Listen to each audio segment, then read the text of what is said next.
Patapos na ang pelikula. Kaya dapat siguro magpakilala na ako sa inyo. Ako si Efren. Pantasya ng mga bading.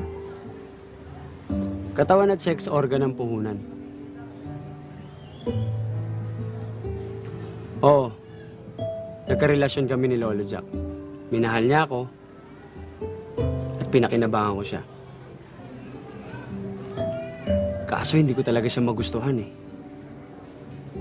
Iba na kasi yung amoy. Pero pag tawag ng pangangailangan, pikit mata na lang. Iba kasi ang gusto ko. Iba ang mahal ko. Pero dala ng pangangailangan eh. Mayaman si Lolo. Gaganyan-ganyan lang yan pero maraming kayamanan yan.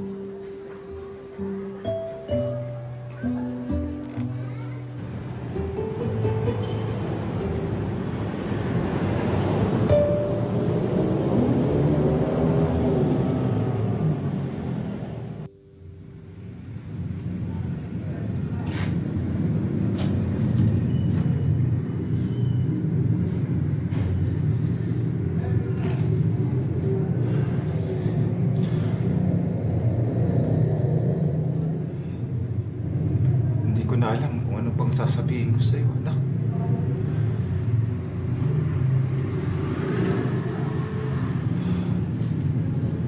Pinagbawalan kita dun sa mga dahilan kung bakit nandito ko ngayon. Pasensya na.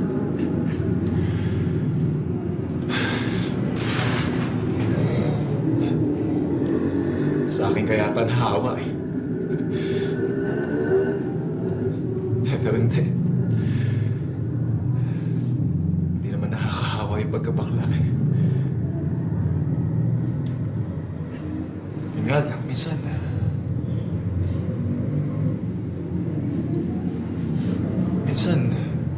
pero matino. Meron tong hindi.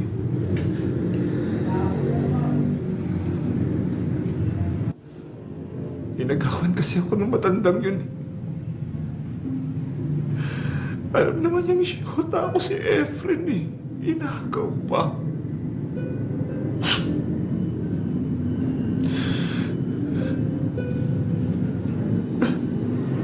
Alam mo ba, sininom lang niya sa pera si Efren eh.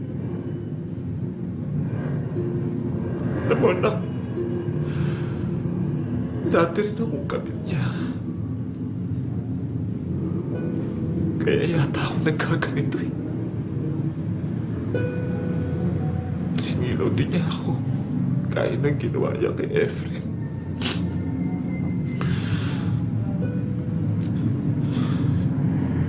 Kaya pinatay ko siya para matigil na yung kalantian niya.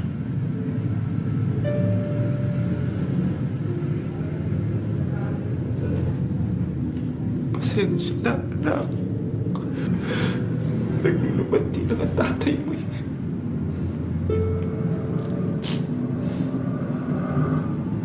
Sorry.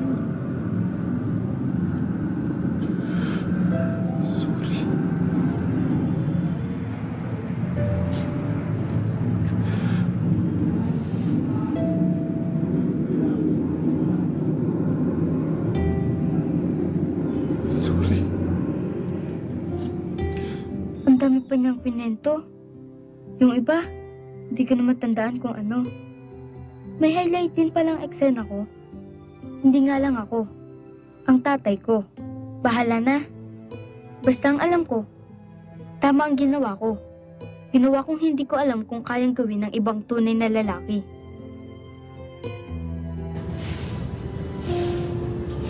Hindi magtatagal. Alam ko makakalaya din si tatay. Tapos si Sam, alam ko bibisitahin niya uli kami ni Paquito. Si Paquito, wala nang problema yun. Siguro panahon para sa love life.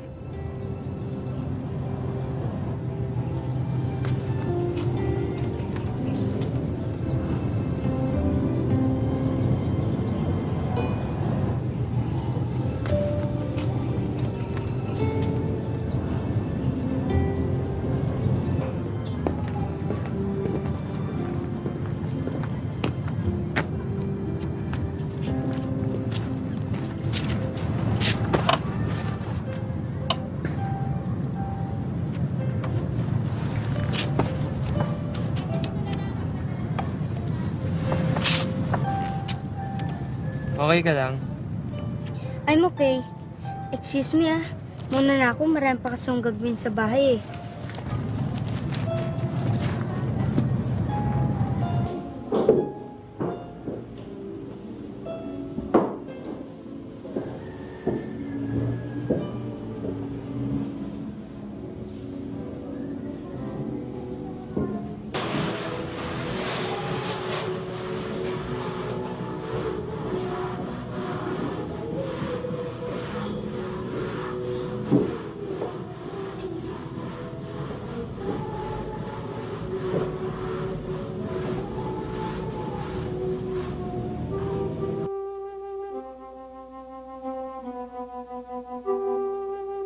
Ako?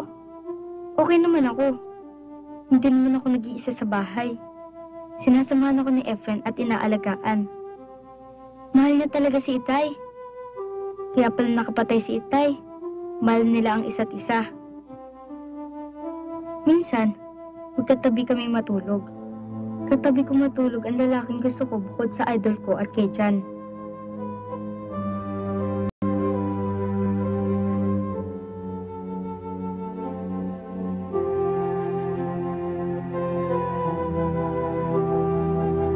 Pero hanggang ngayon, memoryado ko ang bilin ni tatay.